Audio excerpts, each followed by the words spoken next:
Hey, Coach. Welcome back. Thank you. Last week you said you never experienced what it feels like to be in an opposing locker room and on the road and having won a game. You can't say that anymore. How does it feel? Well, the unfortunate part about it is I told him before the game it's going to take a complete game and 2 halves of football. And in reality, because of the lightning strikes once, we had 3 halves we had to play. And so it took a little bit away from it, to be honest with you, because it was 38-7 when we went in for our second halftime, and we still had about I think we still at that point 28 minutes to play, or 27 minutes still to play, and I think our players were celebrating a little bit at that point in time. So it was difficult because we really, the game ended, we were late, we wanted to get back to Houston, so we really didn't have time to really spend a lot of time celebrating that win. And it's unfortunate, but I think our players, you could feel the relief of our football team and the relief of everybody that we went on the road and played well, and that's what I asked them to do. I said, we played well, that's why we won. And like I said before, everybody asked me about all these hidden secrets about how to win on the road. Play better. And we played better. What kind of a lift do you think it's going to provide going into arguably your most difficult game of the year, getting that monkey off the back, getting that relief, as you mentioned? What does that do this week for you guys? Well, I just think that we need to build on what we did. That's what it really did. It gave us something to build on, even a better foundation. I think that people ask me about Humboldt State, you won, but you didn't play great, and you played really well and beat Montana. I don't know how well we played against Montana. We played really well in spurts against Montana, and that was good enough to beat them this year. And then against Texas State, give them credit. They're probably a little bit better than everybody anticipated them being, and they're proving that right now. So I think that really what it did is it gave us a solid foundation that when we play well for a long period of time, that we can win football games, and that's what we need to do this week. We're going to need to play extremely well for a long period of time. It seemed like Andre played pretty well. Assess his performance, and is he going to get the call this Saturday? Well, the unique thing about Andre is exactly what we've been saying about everybody has strengths and weaknesses. His strengths are with the ball in his hand. And, he goes back on a 3rd and 5 and sprints out, and they do a good job of pulling him up, and he changes direction, and the next thing you know, we have a touchdown. And those are things I think that really, really picked up our football team. We were losing 7-3 at that particular point in time, and I think it was early in the second quarter. From that point on, we executed our offense so much better than we did in the first 15 minutes of the game. Everything clicked a little bit better. It gave us a lift, and he has the ability to do that with his feet. Now, is he going to be able to do that against Fresno State? We'll see. But the bottom line thing, he played for a guy that was starting his first college game. I thought he played very well in a game that we had to win. And I think that, that was a good thing for Andre to have, and that experience will be good. Playing against an athletic team was a positive from the speed of the game, and he's going to be playing against a very athletic team this week. But as far as the whole quarterback situation goes, Tony didn't make the trip. Tony will make the trip this week, we hope. He'll be cleared hopefully tomorrow to play. So it'll probably the ball will be in Andre's hands to start out with, and he needs to do something with it in a positive way. And I know he's ready for the challenge, and I know that we feel very confident in what Tony can do, and we feel very confident in what Doug Shumway can do. Fresno State, it's the FBS opponent on the schedule this year. Your thoughts on the matchup with the Bulldogs? They are coming off a loss, as we know, to Ole Miss this weekend.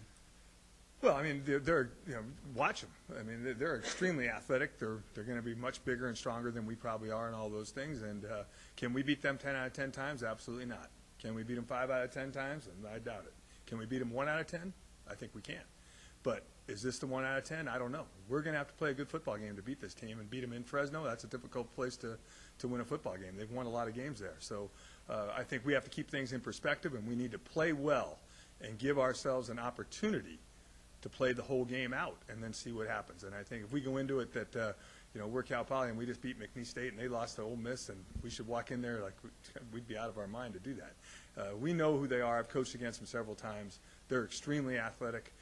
They really have the pass game going now. And based on their numbers against Ole Miss, my bet is they are going to run the ball against us, because I'm sure they're not pleased with that part of their football game, and they'll probably look at us as an opponent that they can beat us, but they can also work on some things they need to be better to win their conference. And talk about kind of the reestablishment of this rivalry. Schools used to play one another often. Geographically, it's the closest football team here to Cal Poly. Talk about playing the Bulldogs and what it kind of means to both universities, you think? Well, I think it'd be great. I'd love to play, teams in California, and Fresno State was it. Obviously, based on the past history that we've had, that Cal Poly has had with Fresno State, I think it'd be great to be able to renew that rivalry as often as we can. We also have to keep in mind that that was 25 years ago, and their program has changed quite a bit in those 25 years, and who they are and who they become. I mean, they're looked at the national scene at the highest level of football as one of the top 35 teams in the country. So I think that you're dealing with a program that has changed a lot. I think we've grown a lot as well. I don't think we've kept up with them as far as our growth as an athletic department. And we have our little niche of who we are, and they're trying to create the niche of who they are at the level that they play at. But I think it's great enthusiasm. I think there'll be tremendous school spirit from Cal Poly standpoint. I think there'll be a great presence at the game, which I think is awesome. And I think there'll be, obviously, I think that there'll be a lot of memories from all those games that were played against each other. And if we can turn it into something in the future that can become a yearly or a bi-yearly thing, we play twice a year. Excuse me, I'm saying that wrong, aren't I? Every other year, that's the best way to say that, then I think it would be a great thing for us to have. I'd love to have the opportunity to play Fresno State as often as they would play us.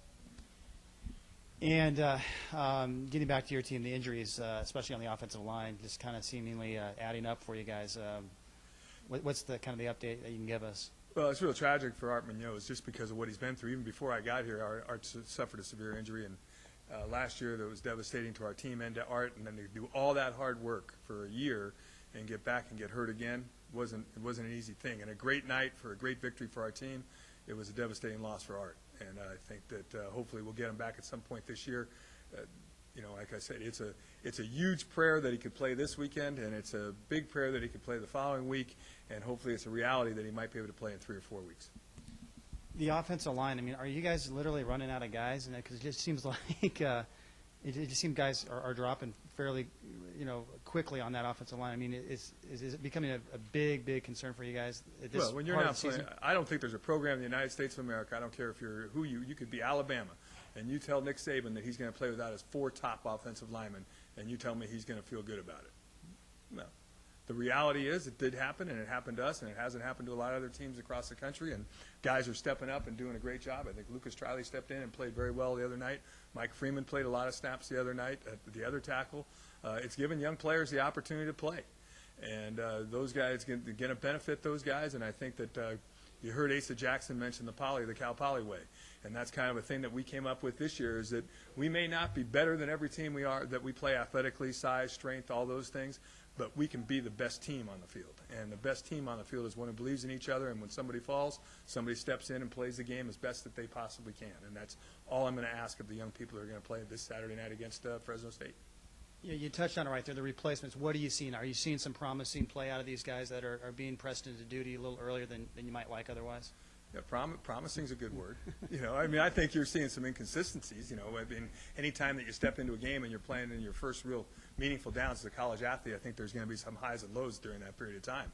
But the experience is invaluable. It's much like Andre's experience and really his first significant playing time against Texas State, and the result of that 17 or 18 plays, and then what he was able to do playing 75 or 80 plays the next time he played was significant. And we expect these guys, when they get the opportunity to play, to make some mistakes, and when they get the opportunity to play the next time, to correct some of those mistakes and play at a higher level each week they get to play. That's the expectation. And be ready to play, because it sure looks like we're going to have to play a lot of folks on the offensive line this week again. Dave pretty much asked every question I could ask. But as far as, one thing you didn't touch on was, record temperatures in San Luis Obispo this week. Plan to make any adjustments as far as practices or anything like that, just to make sure that team stays? I probably wish we could practice in the afternoon so we could practice in the heat and get used to it. But the reality of it, it's going to be 90 degrees and 95 degrees in Fresno Saturday night. We know that. We just played in Lake Charles, Louisiana, and it was probably 95% humidity and 95 degrees at the start of the football game. So I don't think we're going to have a problem adjusting to it. And to be honest with you, at McNeese, we wore them out. The weather affected them, and the pace that we played at, which is also part of the Poly way, is probably had an effect on them more than it did on us. Great.